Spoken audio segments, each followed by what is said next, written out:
সুপ্রিয় বন্ধুরা, দেখছেন এটা একটা রুবিক্সের দারুণ কম্বিনেশান। কারণ চারটে এই মিডল পিস একরকম, আর সেন্টার পিস এবং চারটি কর্নার পিস একরকম। অর্থাৎ কি আমরা বলতে পারি 4:5, এর 6টা তলই কিন্তু ঠিক একই রকম। দেখেন এই 6টা তল দেখতে কিন্তু বেশ দারুণ লাগে।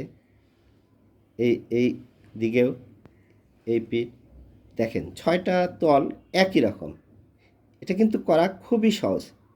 এই রুবিক্সকে এখান থেকে পূর্বের অবস্থায় কিভাবে আনা যাবে দেখেন। এই দিকে যা হলুদ এবং সাদা, এর বিপরীত পাশে হলুদ এবং সাদার সব কম্বিনেশান রয়েছে। তাই এটাকে করতে হলে এর দুটো শাড়িকে প্রথমে বিপরীত দিকে হলুদের দিকে আনতে হবে। দেখেন হলুদ মিলে হলুদের সাথে তিনটে, এই হলুদের বিপরীতে যেহেতু সাদা থাকে, এই দুইটা হলুদকে এই সাদা সরি দুইটা হলুদকে বিপরীত দিকে আনলাম।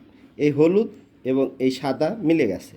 অন্য দুইটে শাড়ি একরকম রয়েছে, ঠিক এটাকে বিপরীত দিকে এদিকে ঘুরিয়ে দিবেন, এটাকে বিপরীত দিকে একবার সম্পূর্ণ হয়ে গেছে আগের অবস্থায়।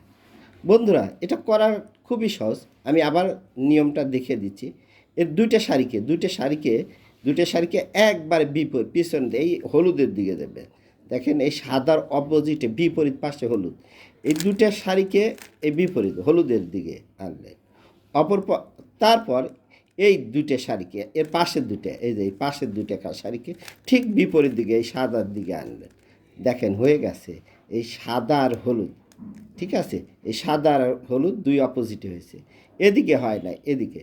এটা ঠিক এই দুইটা শাড়িকে, এই একটা শাড়ি শেষের দুইটা শাড়িকে বিপরীত দিকে ঘুরিয়ে দেয়। হয়ে গেছে সুন্দর এই দারুণ কম্বিনেশান। বন্ধুরা,